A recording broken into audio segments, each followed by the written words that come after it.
Hi, friends. We promise to cover the heavy, real stuff on this podcast, and this episode is the first of several in depth discussions around mental health. We may get into topics including depression, anxiety, substance abuse, self harm, suicidal ideation, and suicide. These subjects should not be taken lightly and, as such, may not be suitable for some listeners.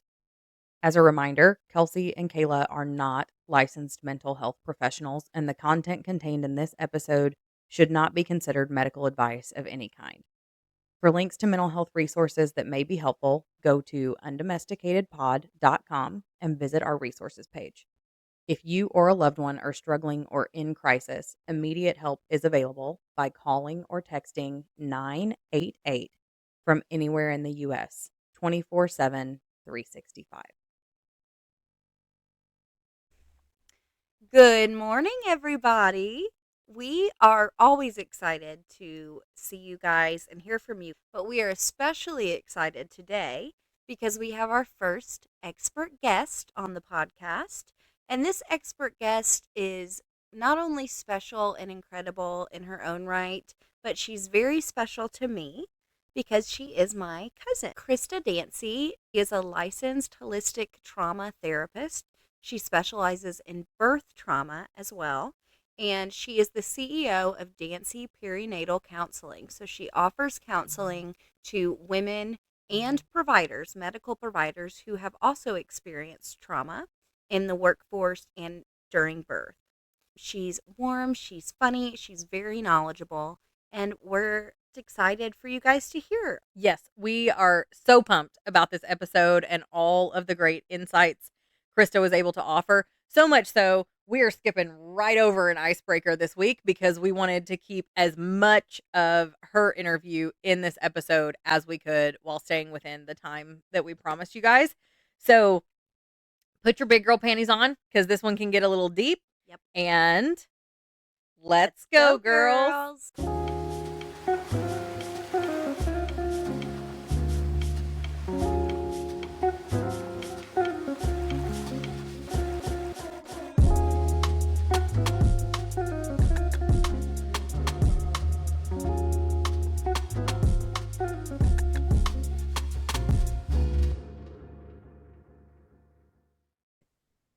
Good morning, everyone. Welcome back to the Undomesticated podcast. We are so excited this week to have our first expert guest, Krysta Dancy. Yay. And Kelsey, why don't you intro Krysta for us and we'll jump right in. Yes, so I am so excited because the first guest on our podcast happens to be my first cousin. And she's also one of the most qualified guests that we could possibly have. We'll let you hear from Krysta. Krysta, go ahead and introduce yourself. Hey, everybody. Thanks, Kelsey. I'm so excited to be here. This is really fun that it just happens to be that we're cousins, but I'm thrilled to be here. So I run a nationwide mental health company that specializes in mental health for new moms, as well as providers and nurses. And we actually just launched Motherhood Matters, our own podcast as well. So Yeah. this is especially fun to get to be here with you. Krysta, what do you cover in your Motherhood Matters podcast?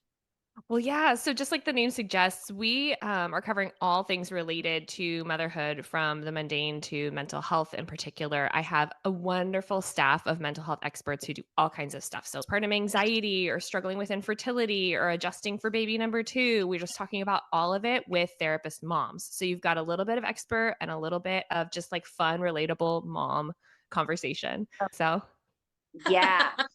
That's what it's all about. That's how we started this podcast too. We like talking about it and like being together. well, I appreciate it. It's fun to get to hear you too. So today we are covering the subject of trauma.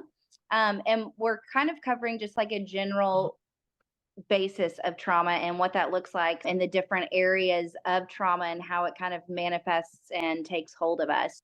I think a good place to start is for you, Krista, to give us an overview of what can trauma look like. I think people have their stereotypes or misconceptions about what trauma looks like, but how do you actually see trauma manifest and how broad of a spectrum is it for what that looks like?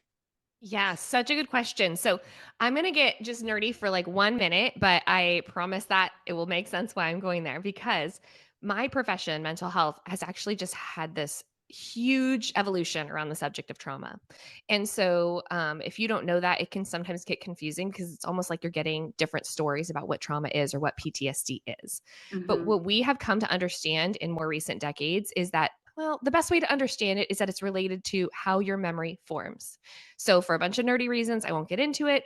But the memory itself, instead of being processed as past tense, becomes processed in a way that anytime a sensory cue that we would call a trigger, so through the five senses, something you hear, see, smell, etc., reminds you of the trauma, your brain and body start to behave as if the trauma is in danger of happening again. And Hmm. it doesn't matter that rationally you know. So, like an example I always give is let's say somebody was in a traumatic car accident, it's been several weeks, their body is healing, they're thinking that they're putting it behind them. They go to the grocery store, they're in the produce aisle, and then suddenly over the speaker, a song starts to play. And it was a song that played maybe right before the accident happened. And now, Hmm. suddenly in the middle of the produce aisle, they are flooded with a fight and flight response, right? Like their heart is pounding, they're sweating, they're nauseated, they feel like they're having a panic attack, they're breathing really fast. And if I were to talk to them and say, well, you know, you're in the produce aisle, like you're not driving right now, they'd go, yeah, I know. I know. Right. Right. But I can't stop. I can't stop this from happening. So the hallmark of trauma is this sort of intrusive re-experiencing of the traumatic memory. And historically, you'll see it in the movies. It's like the veteran who hears loud noise and like hits the floor because they think that they're back in the war zone again. And that can happen. But what we've come to understand is that that's the more severe end of the way trauma looks. Trauma can Right. also look like your body is having a flashback. So, one of the ways that I work with trauma a lot is traumatic birth experiences. Hmm. And so, similar to what we're talking about, like somebody could have a traumatic birth experience, they're putting it behind them, they think they're doing fine, they go to their postpartum checkup, they're in the bathroom, like washing their hands, and the smell of the soap is like the same smell, Hmm. perhaps. And now suddenly they're having a full stress response. And if they don't, they may not even realize, oh my gosh, this is a trauma response. They might think, am I sick? Is it my blood pressure? Am I having a panic attack? Is something wrong with my heart? You know, that's how people sometimes Right. end up in the emergency department. But the idea, the hallmark of trauma versus something that's difficult, because we can go through difficult stuff and not have trauma. Yeah. Difficult stuff, time passes and it feels further away as time passes.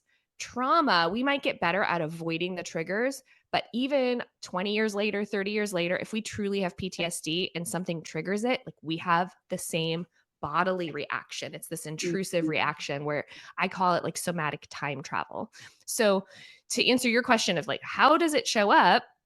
It shows up differently based on who you are, how your body processed it, what the nature of your trauma is, but it's going to show up in a way that there's this intrusive re experiencing where it Mhm. doesn't feel past tense when it gets triggered.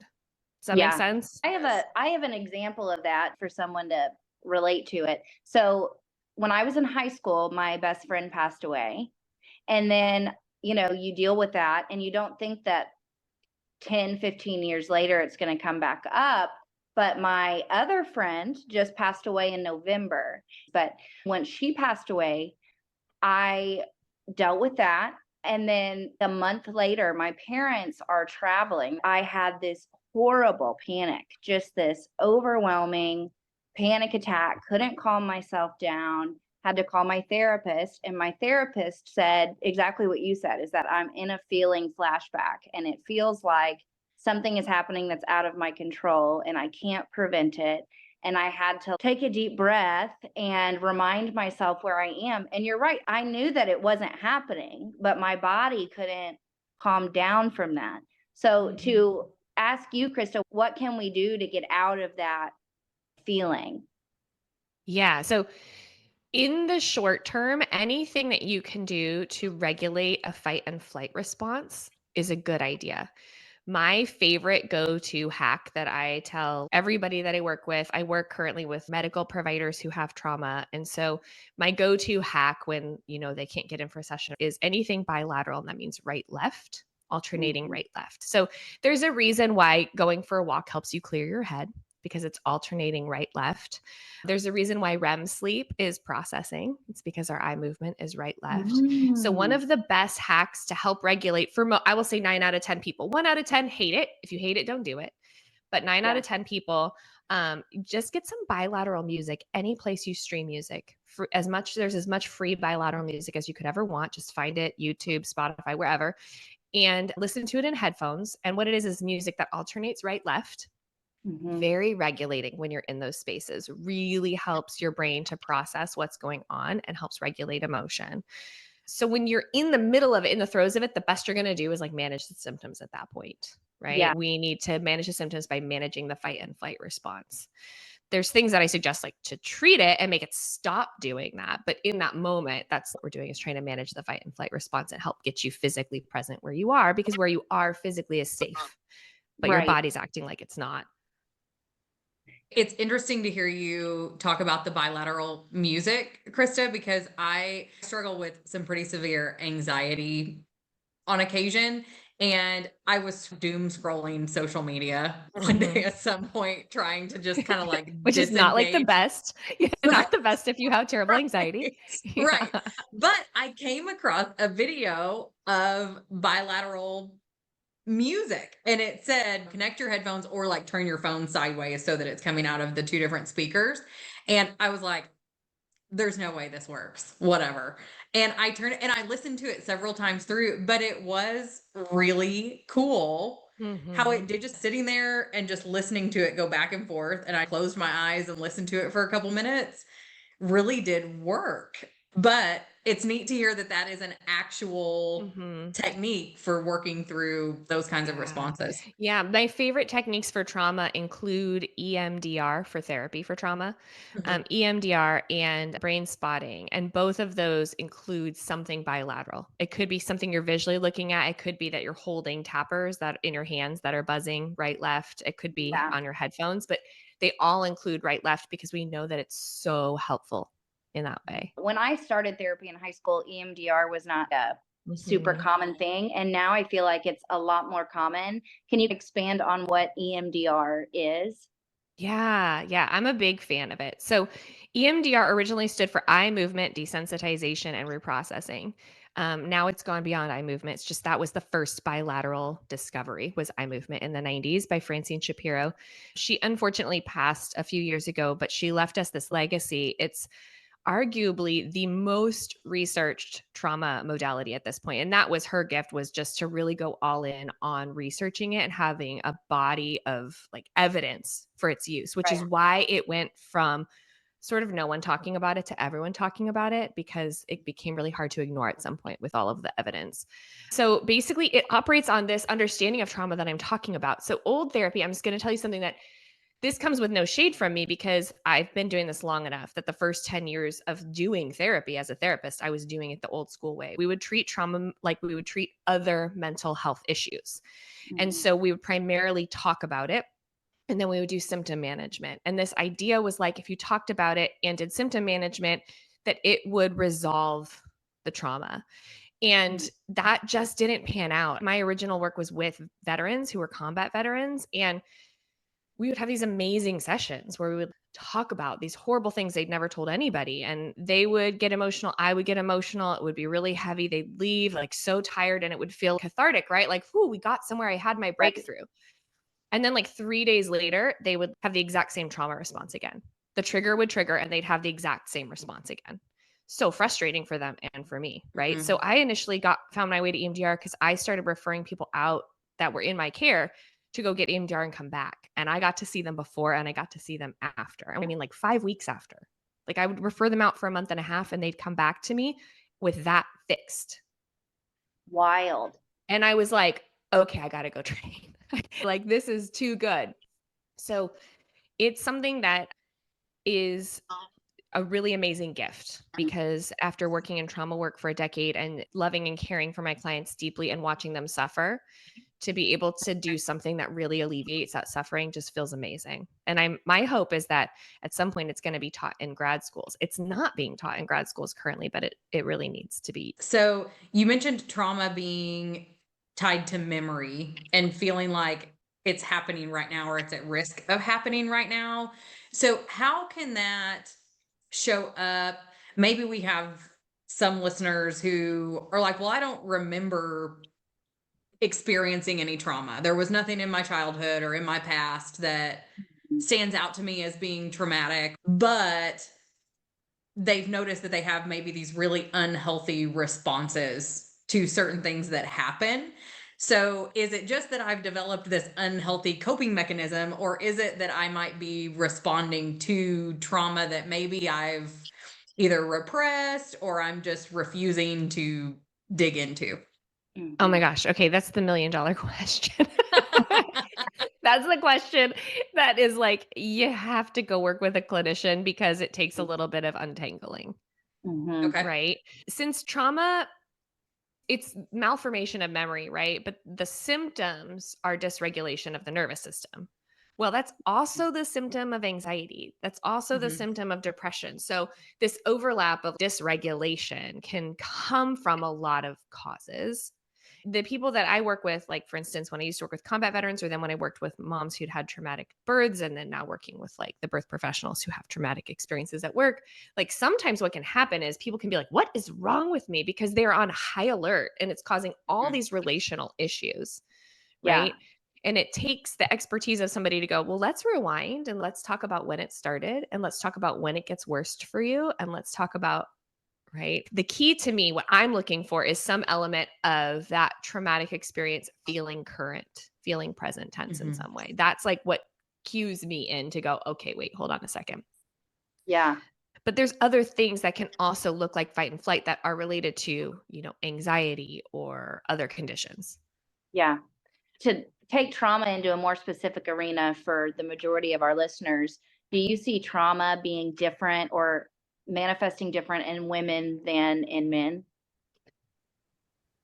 It's such a good question. We've seen it manifest a lot of different ways, so it's really hard for me to say that there's a generality. Okay. I think that if I was gonna make a big generalization, I would say fight and flight is the underlying how it displays itself has a lot to do with personality and environment and the expectations that are on us. And so Mhm. if they're gonna say generality, I think that fight and flight often looks more like fight in men, right? Mhm. Mhm. And it often looks more like anxiety in women, Yeah. which can manifest as controlling or panic attacks, nagging, OCD type symptoms, right? And in men, it can look like cut off emotionally, disconnected, overwhelmed easily, angry easily, Yeah. shut down easily, because I think that men can tend to go into more of like a dissociated space around it and the intensity of emotion. But that's a huge generality because when you start to look on like an individual level, I'll see moms who come in with great shame that confess, like, for instance, they had a traumatic birth and now postpartum they're experiencing rage. And they're Right. just feeling so much rage. And that's their dirty secret almost. Like they have so much guilt about it. So I like to Mhm. say, yes, there's some generalities, but please know you're not the only one who's going through whatever it is. Because Right. I treated a man who his symptom was fainting. He would lose consciousness. I've Oh. treated women whose symptom is rage and anger that just really scared them. They were afraid to tell anybody about it. So I think that we have ways that it's more acceptable to demonstrate.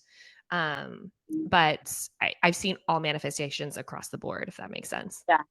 Yeah. So we just had our marriage episode in the Mhm. last two. Were you thinking what I was thinking, Yes. Taylor? Are you thinking stonewalling when we were Yeah. talking about? So, one of the things we talked about in that episode, Krista, was that you may notice it's more typical in men to stonewall, and that it may not necessarily be that you, as their spouse, was the cause of that being their reaction. And so, Kelsey, I think we were going to the same place, which was going back to that episode, Mhm. that disengagement or dissociation Hmm. may be what you're seeing in that stonewalling. Obviously, you have to consider the whole picture, but Yeah.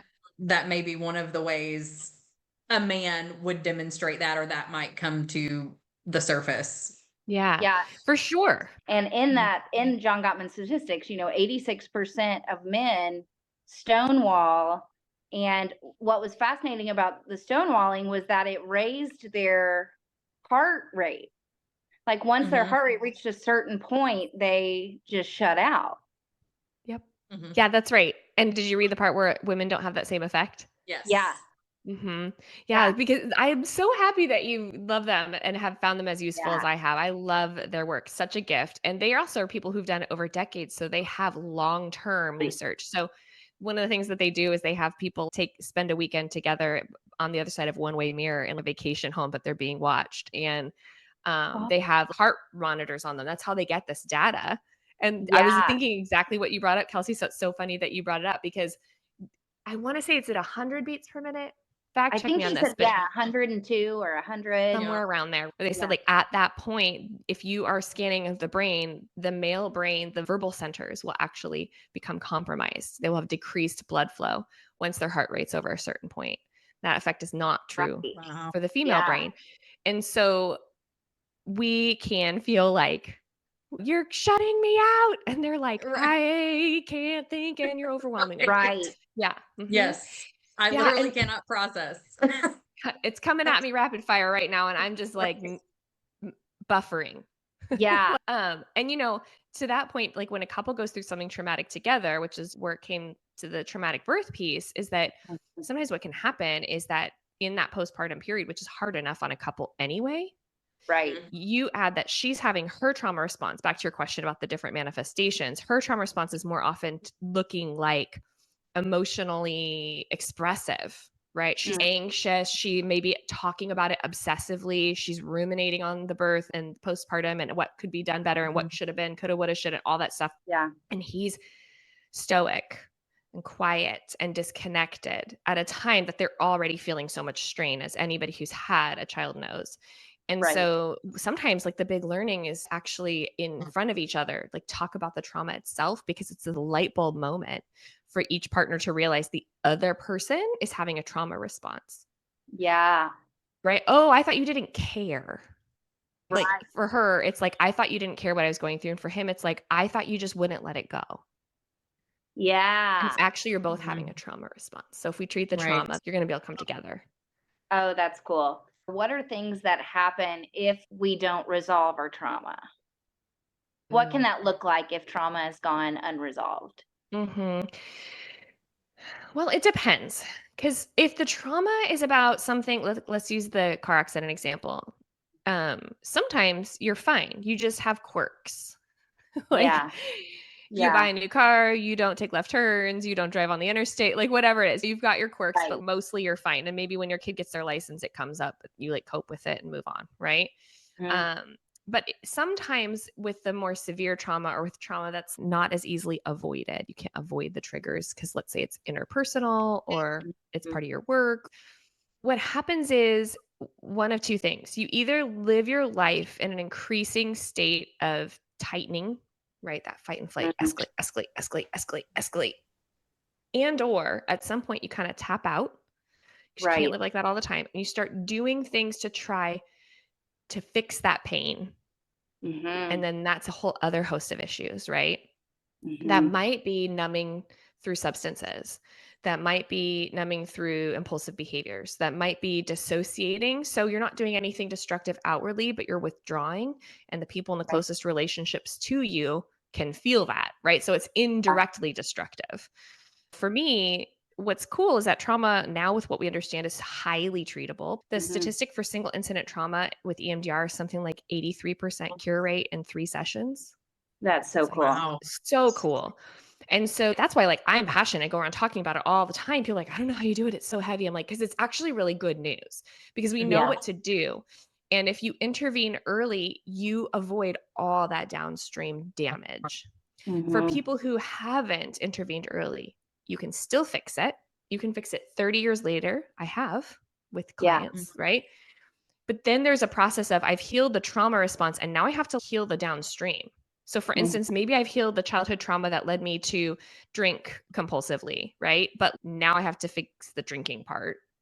Mhm. Or I Yeah. healed the trauma that causes me to respond this way in romantic relationships that's destructive. But now I've got to fix the destruction, Right. right?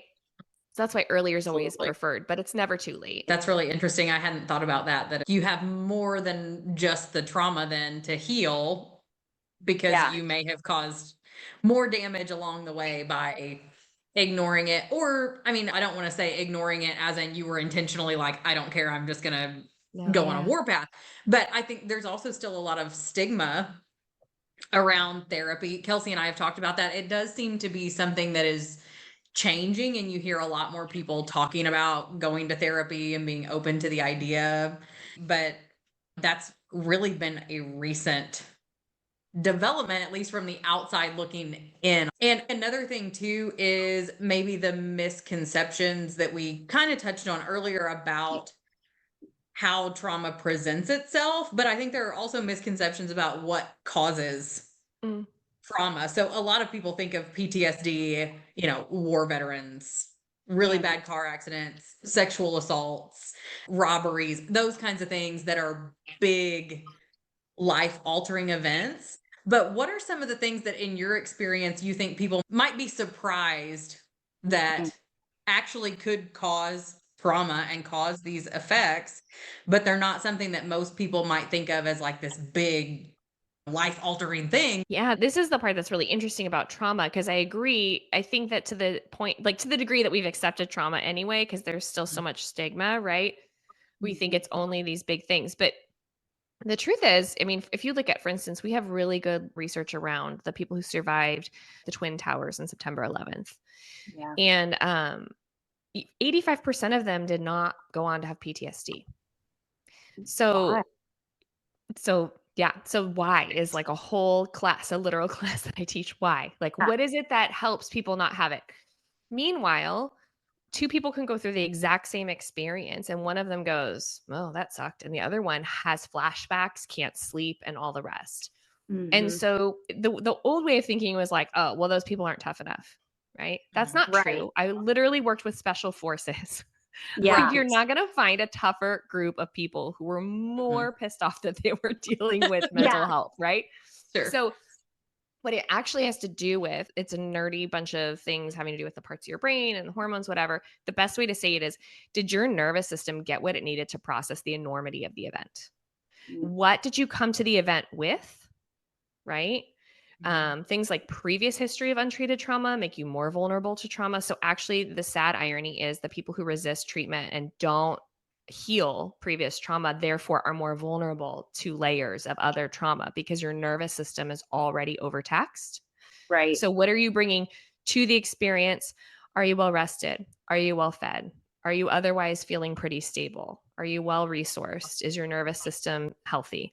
It's the event itself, and then it's what happens immediately after the event, right?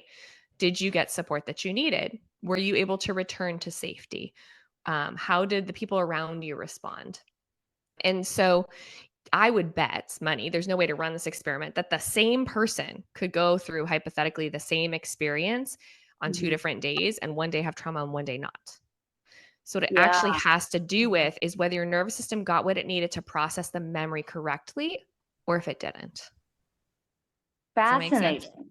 That Yeah. does. Yeah. And it is fascinating. I had not ever heard the stat that 85% of the survivors from 9/11 did not Yeah. have PTSD. That's unreal.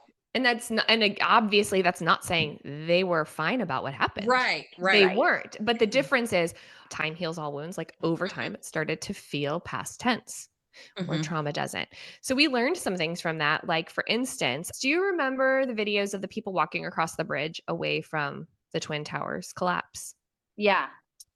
If you Google it, it's just like very haunting. It really sticks with you. It's this image Mhm. because, of course, like there were no cars allowed in and out. Right. No Mhm. subways running, obviously. So there's all of these downtown workers who lived across the bridge.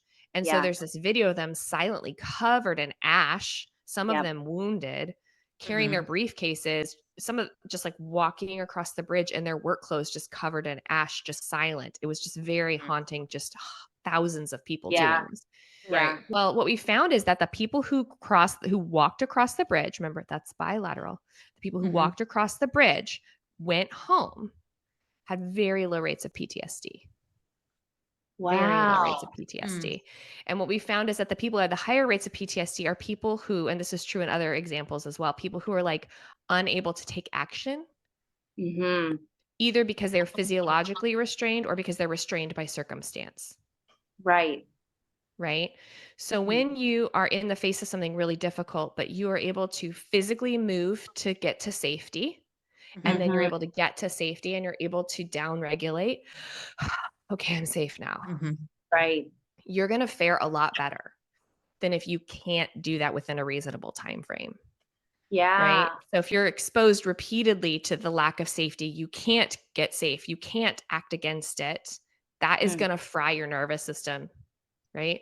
This is where like the new understanding to answer your question that you asked, which is such a good question. Like the new understanding has made us realize it's actually quite beautiful how the nervous system is trying to protect us. I'm Mhm. passionate about getting the word out because I want to destigmatize this. It has nothing to do with strength or grit. It has to Yeah. do with whether your nervous system got what it needed to process the memory healthfully or not.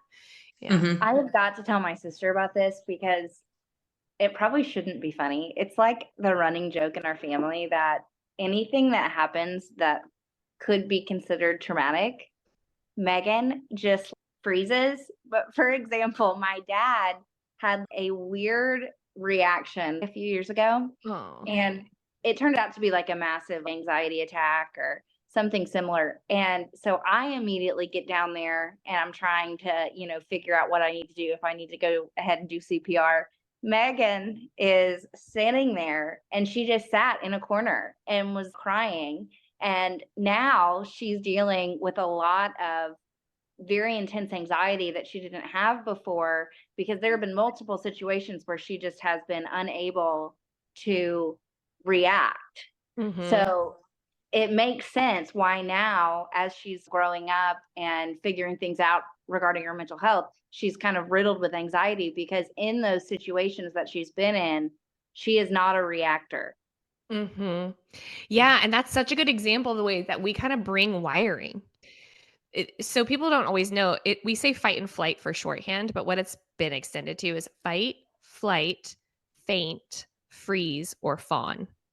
Right. Oh. And so, absolutely, if you have a freeze response, and at no point, even during or just after, do you activate and move, that does increase your vulnerability. That's what we see. It increases your vulnerability to developing trauma because, on some level, remember, trauma is like your brain doesn't know that it's past tense. Yeah. Right. And so if the scary thing happens and what you think about, like you're in the woods, you find a bear and the bear is scary and you fight or you flee. Right. Yeah. And either way, it's over real quick. You either fight and you win or lose, you flee and you win or lose, and then maximum a couple minutes and it's decided one way or the other. And you've exhausted yourself. You've used up Yeah. all those adrenaline, cortisol hormones to survive. Right. Yeah. And wherever you get to safety, whether it's up a tree, in a cave, whatever it is, you're like, like you've Right. exhausted yourself and you've metabolized those stress hormones. Well, if you have the same response as that, all of that adrenaline that you would take to fight or flee a danger, but you are frozen, those stress hormones, they don't go anywhere. Ah. Right? They're That not makes being sense. metabolized. So when people are able to take action, even if the action's not effective, Yeah. even if the action's just screaming or the action's just running, or even if the action doesn't neutralize the threat, if you can take action, you decrease the likelihood that it's going to be PTSD. So a lot of times when I would see combat veterans that had PTSD, there was often something else going on because they've gone through some tough stuff. And they'd be like, why Right. was this the thing? Well, different circumstances, without giving things away that would be confidential, like they weren't able to leave the area, or they weren't Mhm. able to leave the threat, or they weren't able to get to Mhm. safety within a reasonable amount of time. And so their brain never got to be like, that's past tense because it Right. Before we get into what it looks like to work through trauma and what therapy looks like in a generic sense, I am really fascinated by the fact that you also specialize in birth trauma, because I Mhm. also think that's something that and candidly, as women, are not as open to hearing as we probably should be. I think a lot of women, I mean, using C-sections, for example, I had a C-section. There was no way baby was coming out any other way. And the number of times I have heard, oh, you got to take the easy way, just Mhm. like blows my mind. And it's always ah, from other who women. I have never says had a that? man say, oh, you got to take the easy way. It's always women. But Yeah. Are they so joking? Are they who in this day and no, age I know. thinks I that's the know. easy way? Do you So not yeah, know anybody so who's had a it's cesarean? Good lord. all so hard. But I do think something we need to talk more about, and that you can still appreciate what a beautiful thing giving birth is. You can still be so grateful that you have that baby, and it still have been a traumatic experience for that baby 100%. to get here. So can you expand a little on what birth trauma is? Oh my gosh, I have so much to say about this. I'm gonna have a hard time narrowing it down because it's something I'm super passionate about. Okay, so we know that to get a diagnosis of PTSD is kind of tough because it's really strict criteria. You have to check a lot of boxes to say you have PTSD officially. You can have relevant trauma. And what I mean by that is trauma that's like affecting your quality of life in a significant way, in a way that if you were in my office, I would say that is significant impairment for your life. Mhm. And still not check every box for PTSD just because of the way that it's written. So, what we know is about 8% of women will have PTSD from birth that did not have PTSD going in. Mm. We know that over 30% of women will have clinically relevant trauma symptoms. Wow. Yeah. So that's a lot. Yeah. That Okay. is a So, lot. and why do I start by talking about that? Because I want to say this really delicately. If I am not going to acknowledge my trauma, I don't really want to hear you acknowledge yours. Right. Mhm. Right. Right. I don't really want to hear you pull at that thread. Let's just all chalk it up to a whoopsie and just like move on and not Yeah. really dig any Right. We deeper. all go through it. It's just part Mhm. of it. Yeah. Suck it Yeah. up because I went through Right. it. You can get through it. Right. Right. Right. And if you've ever been around, even not related to birth, but like somebody who survived something traumatic, and then Mhm. somebody who they think has like a lesser cause for complaint says, I was Mhm. traumatized, the response is often not gracious. Right. Right. And the inner dialogue is something like, well, if I don't have trauma, you don't get to have trauma. And like if I'm Right. there, I'm like, well, who says you don't have trauma? Right. Maybe we Right. should start with Right. that. Because people who don't have trauma are generally not trying to silence other people, Right. Right. right? People who are generally healed and have done the work can like hold space for other people's difficult experiences, even if we think like their difficult experience wasn't as difficult as our difficult experience. If we've healed it, Mhm. we generally can be really gracious about it. So I do think it's like a dirty little secret that there's a lot of silencing of this Mhm. because of that. The other thing is culturally, the conversation around different ways of giving birth. So I'm also a certified birth doula. I've attended births. I know a lot about birth. And much like everything else at this time period in history, the conversation has become so polarized that it's not really serving anybody. Mhm. Right? We're acting like you can only fit into one box or the other box, and the vast majority of people don't fit into either.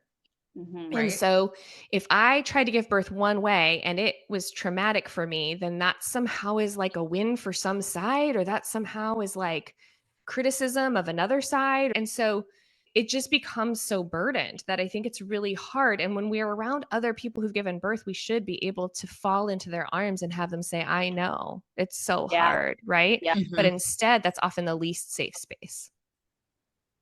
Right. That's Yeah. often the Right. least safe It is. space. I mean, think about it, like breastfeeding, same thing.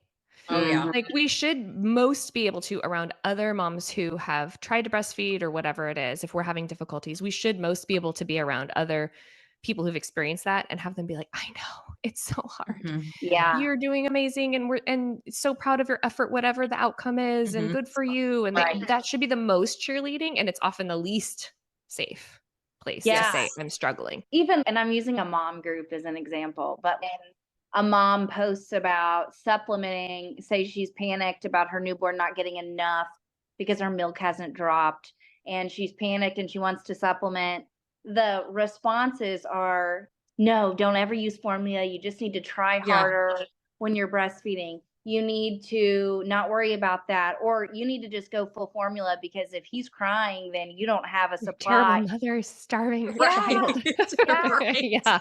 Yeah. Uh-huh.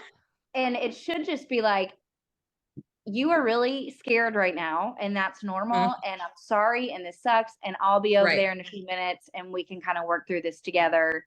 Right. It's like women having their own trauma about either not being able to breastfeed or going through that same experience. And then you're like Right. you said, no, I don't want to pull that thread. Mhm. Yeah. Mm-hmm. It's almost like sometimes we want everyone to have to suffer the same way we did.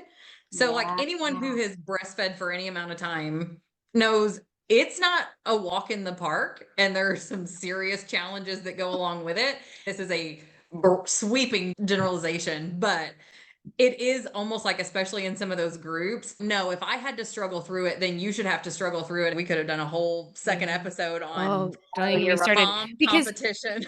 oh my gosh, mom petition. Yes. Because, yeah, so I, again, have been doing this long enough that literally when I started out in my very beginning baby therapy days, the place that I worked, we advertised in the yellow pages. Those of you who don't I know what love the yellow that. pages are, they were a free book that got handed out that had everyone's phone numbers in them. Yeah. So when I had my first, I started like a private blog, which was so weird to all my friends and family, and Right. then joined Facebook because Facebook started to become available to non-students a little bit after Mhm. that. So like that's the trajectory of my working in this field. Mm-hmm. To say that it's outrageous where we're at is like Mhm. they're not adequate words. What we Yeah. have done Right. to the conversation is so damaging. Mm-hmm. So damaging because it- things like struggling with breastfeeding or having trauma from birth are really best held in relationship. Yeah. If you come to me and we are face to face, eye to eye, and I care for you and you care for me, and we have history and we're going to have a relationship after this moment, and you tell me that your birth was difficult, I'm going to take that as being about you. Mm-hmm. I'm going to hold space for you because I know you Mhm. and I care for you. Right. Right. If I'm online and someone does that, I'm immediately projecting my birth experience, what support I did or didn't get, what political agenda I might have about it, what I think about the state of Mhm. medicalized care, yada, yada, yada, yada. And I'm projecting that all over you. The Mm-hmm. problem is that Right. the person on the receiving end of those two different responses needs help all the same. Mhm. Yeah. Yeah. So at DNC Absolutely. Perinatal, when we're working with moms nationwide, a conversation that my counselors are having all the time is how to strategically use Google and social media and when to cut it out. Yeah. Right. One of my colleagues that I really respect, she talked about this in one of our podcasts. She'll tell her moms, what is it you're looking for? Because if you're looking for information, then Google it. If you're Mhm. looking for support, don't Google it. Yeah. Right. It's Yes. so That is true. good advice. So, True. what would you say, Krista, to a mom who's listening that thinks they may be struggling with birth trauma or maybe even just a difficult birth? Maybe they wouldn't label it as traumatic, but just something that was hard and they haven't gotten that support from the women around them. What advice would you have for that mom? So the first best thing always is going to be to find the safe space to talk about it, because in safe space we're able to untangle, is this trauma or is this just difficult? Right.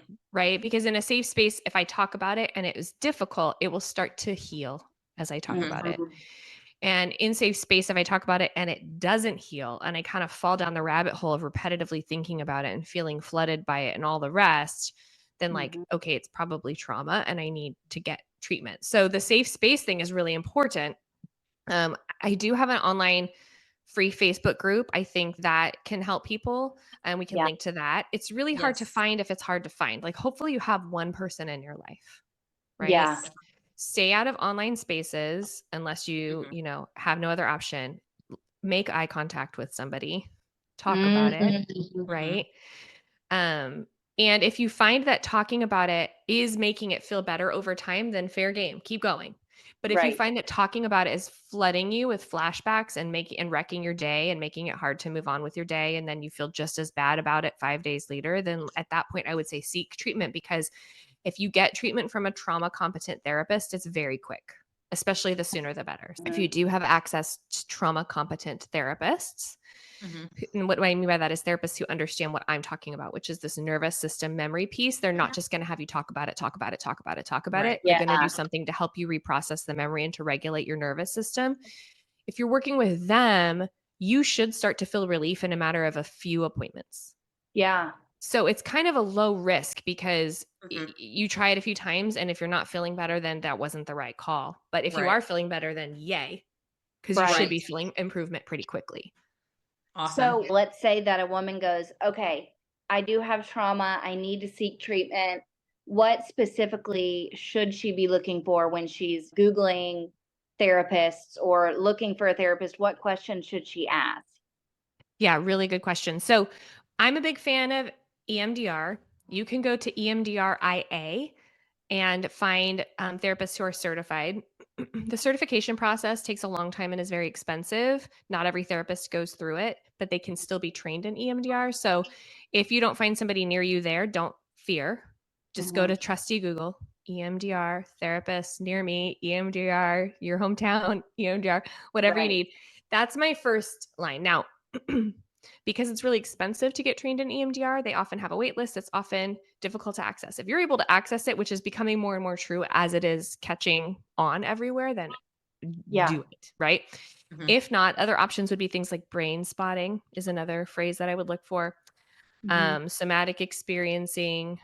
Uh, the World Health Organization recommends trauma-focused CBT, cognitive behavioral therapy. So I have to mention it. I don't love it, but I think in the right therapist's hands, it can be good. Right. They should be a heavy emphasis on helping regulate your nervous system. If you're just talking about your thoughts, that is not going to help. You're just going to keep being Yeah. re-triggered. But trauma-focused CBT can be helpful if they're focusing on how to help you regulate your nervous system in like reaction to the memory. But if we're talking single incident, they should be able to come up with a plan and pretty clearly tell you what to expect. Here's the caveat. If you coming into this experience had like complex trauma, we're talking, childhood history of abuse over time or several untreated traumas that have kind of layered on each other, then these statistics I'm giving you about like rapid resolution, like that's the asterisk. Right. Individual results may vary on that one, but for the most part, you should start to feel better and you should be able to identify that. Yeah. Okay. Awesome. Awesome. We'll Well, include that stuff in our show notes too to make sure we kind of recap it and have a link to those resources for people who might be looking for it. What would you tell women who might be on the receiving end of a mom coming and saying, I'm really struggling with my experience in birth or breastfeeding or early motherhood or whatever the case may be? A lot of times we either, one, what we've already covered, try to be like, oh, it's not that big of a deal. We all go through it, it'll pass, which isn't super helpful. Or the other thing is we try to like give them all this unsolicited advice, which also sometimes is not helpful when they're just like, yeah. I just need support right now. So, what are some ways you can offer support that's actually helpful? Yeah, if you have a relationship with them that lets you do this, I always like to ask for clarification because, being a therapist and a doula, like those are it's almost both of those roles, right? Are you Yeah. wanting resources and answers and suggestions and troubleshooting? Or are you wanting support and listening? So if you have a relationship where you can say, what's going to be most helpful for you right now? Like, do you just need another pair of eyes on this to think about stuff that could help? Are you Yeah. wanting me to help you look for some stuff? Or is this just like you just need a moment to let it out? Right? What's going to be, and that you can't say that to everybody because some people that they'll feel shut down by that. But if you have a relationship where you can say that, I always love that clarification. Often they'll smile and they'll think about it and then they'll let you know which one it is. And I think more often than not, though, Yeah. if you don't know, err to the side of listening. Because my experience is that if you err to the side of listening and then they wanted more from you, they will prompt you. They'll say, well, what do you Okay. think? Well, what did you do? Well, what did you find? Right. So you can't put the toothpaste back in the tube once you've started opening your mouth. Right. Right. So it's Right. easier to err to the side of listening if you're unsure. And then, if they prompt you, then by all means jump in with whatever resources because sometimes that is what they're asking. One of the things that I like, and I think this might be like a good place to leave it, and why I love, this sort of sisterhood of motherhood is what I call it, Mhm. is if you look at a baby and a mom, we come out of the womb um, regulating ourselves in relationship. We co-regulate from the moment we're born. If you look at the infant and the gaze between the infant and the mother and the way that they'll respond to how calm she is or how upset she is, we come out of the womb co-regulators. As we get older, we may not be as conscious of it, but it's still true.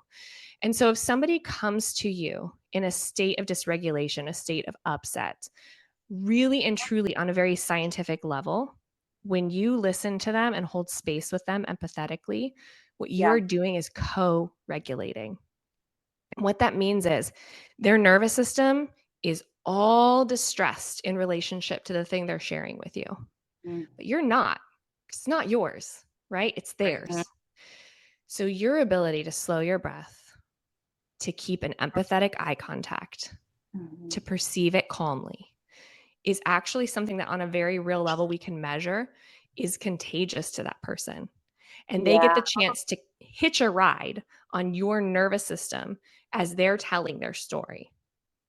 And what happens in the way that memory works is if we get to tell our story in a space where it is held in that way, when it goes back into long-term storage from working memory after we've told the story, it will be slightly altered and it will bear the imprint of your empathy and gentleness in that story. Yeah. She will start to internalize some of that into her story.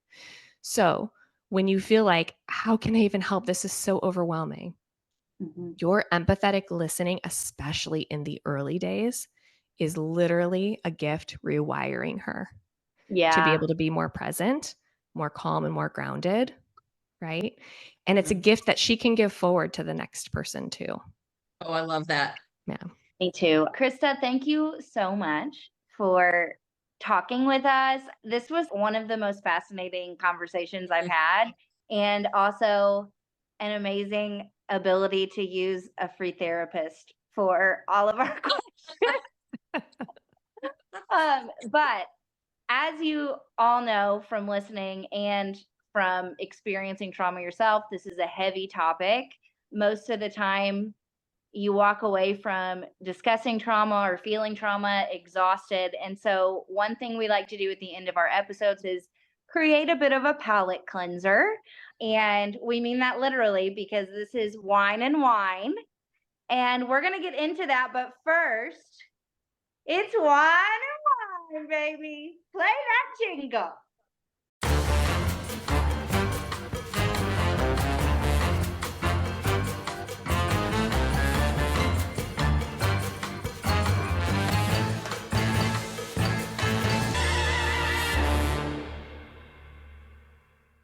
Welcome to Wine and Wine, Kelsey's favorite part of the show. The segment Kelsey loves most and looks forward to from the very beginning of our episodes. So we're going to start out by rating what's in each of our cups. And Krysta has so graciously agreed to participate in our Wine and Wine this week as our first expert guest. So Kelsey, we'll start with you. What's in your cup today and what rating do you give it?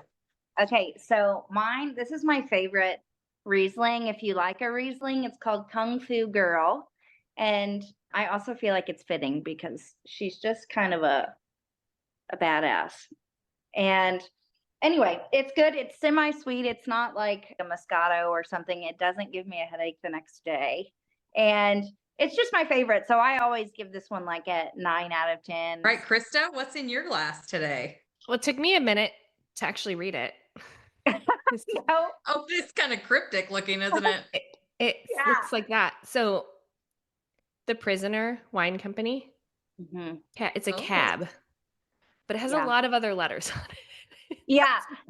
No, it's the Prisoner. It's one of my top rated red wine labels, but I haven't ever had the cab. So I'm enjoying it a lot, actually. So one of the things that I've realized is that I like a red, but I don't know the language to talk about it. I'm not a wine connoisseur, but I don't like when there's like a bite. yeah, I want it to feel really mellow. I want it to feel like I could take bites of an amazing steak in between and it's just going to melt with it. And that's what this tastes like to me. Oh, that's good. Yeah, it tastes like I would go perfectly with some delicious meat and chocolate. Yeah. Okay, Kayla, hit us with it. All right.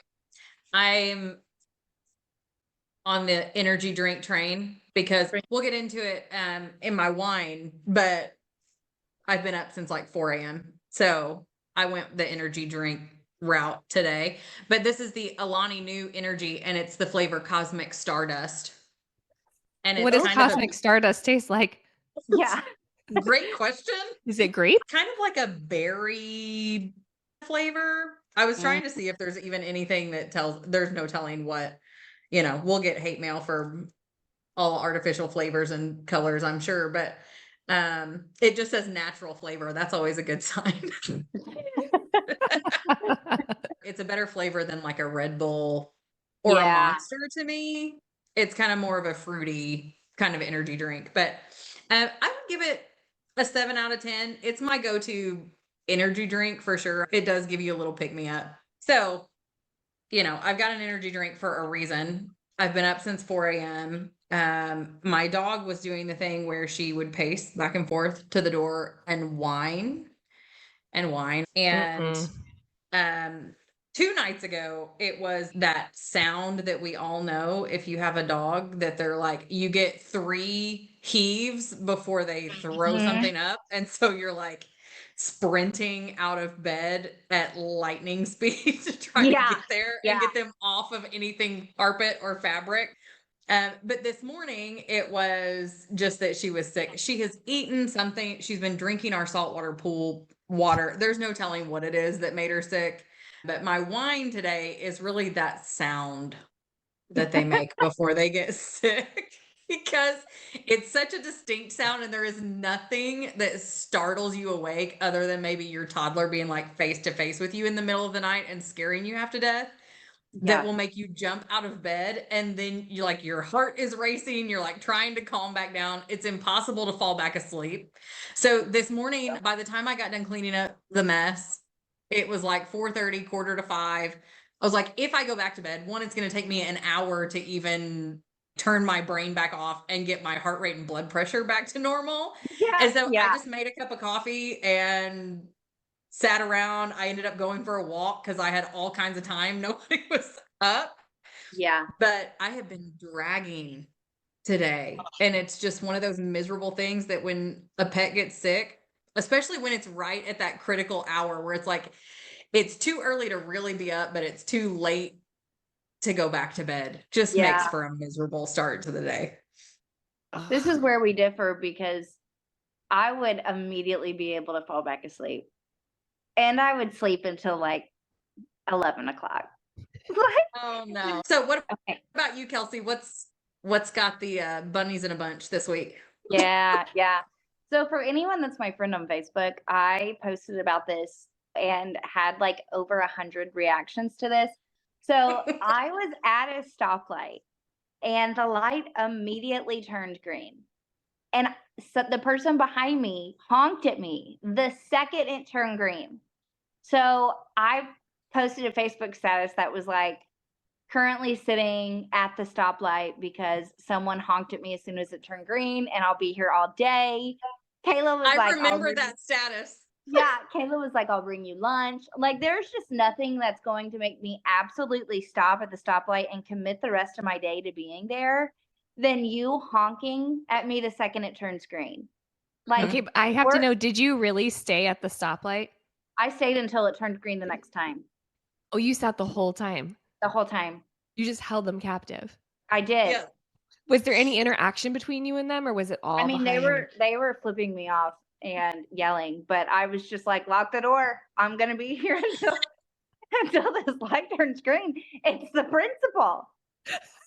I'm gonna mom you until you think about Can't what be any more patient. No, I'm You gonna get to let you sit. sit here and think about what you've done until the light turns green again. And You're I in can the tell you stoplight this. timeout. I can tell you this: when that light turned green the second time, they didn't honk at me. Did So you pause? Did you like pause and not go yeah, a little immediately? bit. I was kind of waiting on if they were going to honk again because I was going to sit there again, but they didn't. So we moved along. Like, And then I'm staying. what was the vibes as you like drove away? Did they like go around you or Yeah, very quickly. Like, uh-huh. very angry Did at they me. glare at you? Did they? Oh, for sure. Yeah, they flipped And me do you off. wave and smile or pretend you don't see them? I pretended I didn't see them. I was just like, I'm not trying to get killed today, but I am trying to set a precedent Yeah. that if you see a black minivan driving around in Cape Girardeau, you don't honk at her. It's rude. Especially not and right as the light turns green. Yeah, Like if it it's takes rude a and few seconds unacceptable. and they're obviously not moving, then give them that little quick Yeah. beep beep. Like, hey, the light's green, but not immediately when it turns green. Don't be ridiculous. Kelsey, you will appreciate this. My vehicle that I drive now. So the car I had before, you could totally like barely tap the horn and it would do the nice little polite like beep beep. My vehicle now is incapable of a polite little beep beep. Like if I have to hit it hard enough that it honks, you are getting the full force of the horn, and it is rude and aggressive. Somebody's going to get out of their vehicle and try to fight me, or they're going to pull a Kelsey and sit there for 3 cycles of the light because they're like, that was a little uncalled for. We need like a other sound, I think, on our cars. We do. Like, Or maybe excuse me, just like please. maybe we just Like, get what our the own hell? little like microphone things. You know how people in those TikToks walk around with like the karaoke microphones and just be like, "Excuse me, the light just turned green. If you could please go." Yes. Thanks. Please go. Yes. Absolutely. Okay, Krysta, I'm so Yeah. excited to hear your whine. So hit us Mine with is also traffic related. Okay. I kind of semi-recently moved to Nashville area. And I have been shocked to learn that they inexplicably treat the middle turn lane, which I grew up calling the suicide lane. Terrible Yeah. name for it, but Yeah. it paints a picture. Yeah. They drive in it as if it is an optional third lane. Yeah. Yeah. Yeah. And when I say drive in it, I don't mean like they get up to speed and merge in it, which in and of itself is sort of shocking. Right. No, I mean like I've seen people drive a full mile, like from one red light to the next, just like not bothering to get into the flow of traffic over blind hills. They're just driving at 45 miles an hour in this lane, which somebody on the other side of the hill could also think is like their lane to use. And it's happened before that I've gone into the lane to use it as a turn lane and I'm stopped waiting for it to clear and somebody is driving head on directly towards me. Yeah. Shocked to find me there. So what are you doing turning in this lane? In my lane. We're all gonna die. And what?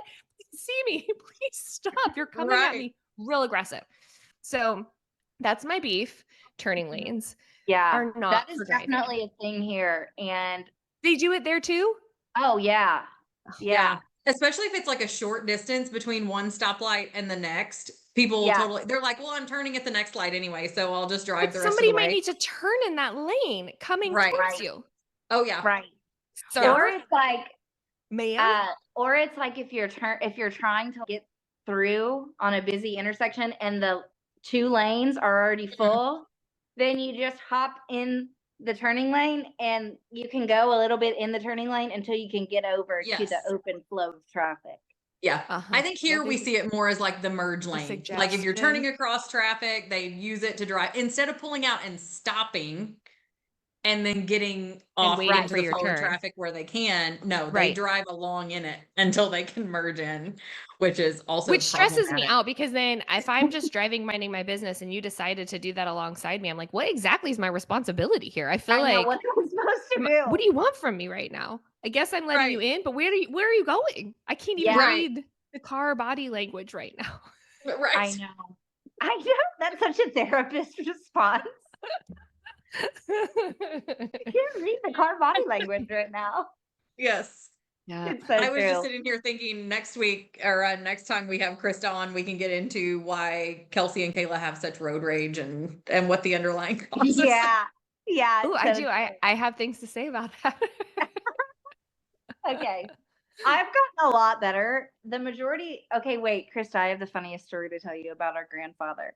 So when I was in high school, I was driving and there was this car in front of me, a gold Ford Taurus, and they were going, painstakingly slow, 20 miles an hour. And I was late to school. So I'm like, let's go. What are you doing? Give them a honk. Go to the side of them. It's Grandpa. Cat.